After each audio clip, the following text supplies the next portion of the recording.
Hey guys, good morning. Derek from BOM Socks here with more BOM Bites, where we are feasting upon the words of Christ, and we're doing it one amazing, wonderful bite at a time.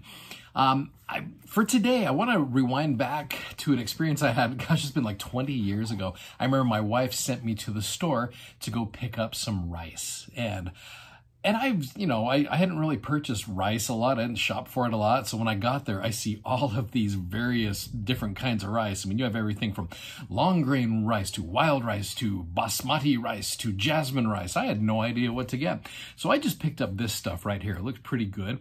As you can see, this is Uncle Ben's converted rice. Looked good. Uncle Ben seems like a great guy. So why not? Let's get some of this converted rice. And so as I went to go check it out, or went to the checkout, all of a sudden, I don't know if it was a slow night, but the lady just looked at it and she was just like, what exactly is converted rice? And then the lady behind me said, I don't know, maybe the rice used to be Jewish. And we all laughed, and I said, I really don't know. I'm just here to pick up rice. And so anyway, I brought it home, and my wife said, oh, this is converted rice. And I said, yes, it is. And she goes, what is converted rice? And so I didn't know. And so I went ahead and I went to Wikipedia, which, the source of all knowledge, and I looked it up, and this is what it said converted rice is.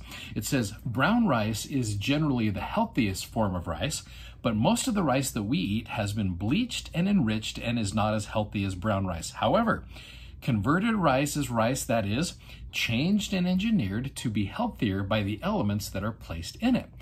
And I thought about that. I was like, boy, if only there was a gospel principle here, right? Let me show you another example. This thing right here is called a catalytic converter. And I don't know a lot about cars.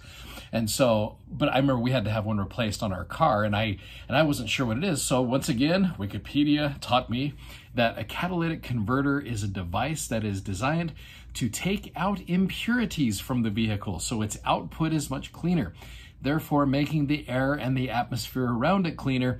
This can also extend the life of the vehicle's engine as well.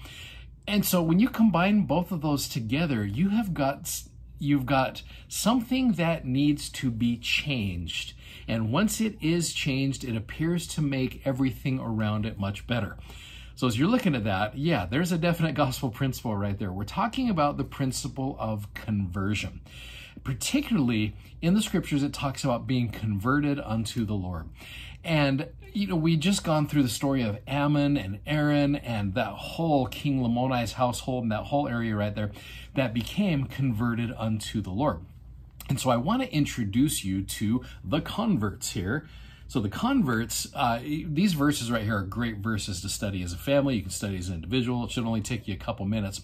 But I want you to just go through these verses and identify some truths about true conversion and what it really looks like and what the scriptures portray it as. And again, as you're discussing it as a family, or as you're looking at it as an individual, pick maybe a verse or two that seems to be able to show the qualities of someone that is truly converted.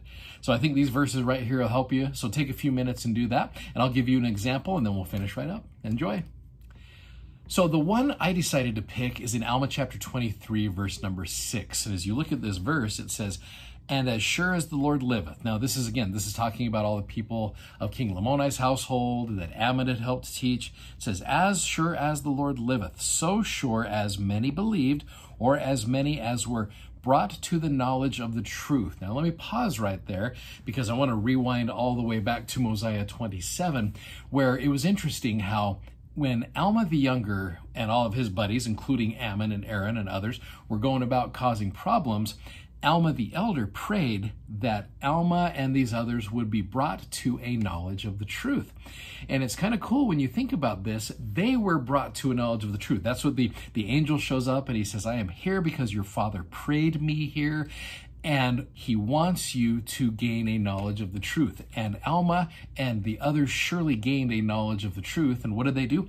They went out and they taught other people about truth. So you can see right here, as the rest of this verse says, or as many as were brought to the knowledge of the truth through the preaching of Ammon and his brethren, according to the spirit of revelation and of prophecy, and the power of God working miracles in them. Yea, I say unto you, as the Lord liveth, as many of the Lamanites as believed in their preaching, and were converted unto the Lord never did fall away. So true conversion seems to happen through bringing others to a knowledge of the truth and then inviting them to act on it. And I love that principle right there. So when you are truly converted, you are willing to act on the knowledge that you have. It's one thing to... Now, here's where you could have a little conversation with your family. Here's an interesting question. Does testimony equal conversion? In fact, you could pause it right here and chat about it for a second. Does testimony equal conversion? Now, let me give you a verse of scripture that actually might help address that issue. Does testimony equal conversion? This is kind of a unique verse. Go to the book of James. This is James chapter 2, verse number 19. Now, if you look at this verse, it says, "Thou believest that there is one God. Thou doest well. The devils also believe and tremble." So the question then is, do Satan and his little helpers have testimonies? Does Satan know the church is true? Does Satan know that God lives? Does Satan know that Jesus is the Christ? Does he know that Joseph Smith is a prophet of God? Does he know that the Church of Jesus Christ of Latter-day Saints is God's kingdom on the earth and the vehicle that gives covenants and ordinances and draws you back to the presence of God? Does Satan know that Russell M. Nelson is a prophet of God? And the answer to all of those things, as you're thinking about it, is yes. So that verse again, "Thou believest in one God, thou doest well. The devils also believe and tremble," is just a fancy way of saying, you've got a testimony? Great, so does Satan. He just bears it a little differently than we do. And so it is one thing to have a testimony. A testimony is knowledge.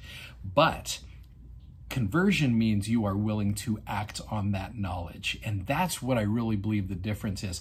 These individuals, they learned from Ammon. And again, Alma had probably been taught these things by his father, Alma the elder. But it didn't start making a difference until he started acting on it.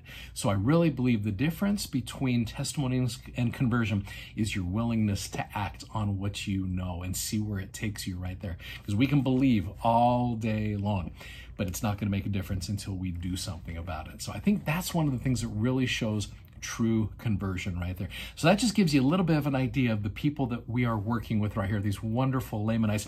And you're going to see all this week how the idea and the doctrine of conversion is really going to play heavily into what you're studying this week. So anyway, keep that in mind as you're studying. I love the scriptures. I love the truths that they teach. And I hope you guys are gaining some good knowledge and desire to act on this as well. So you guys have an amazing day and Godspeed, and we'll see you tomorrow. Bye-bye.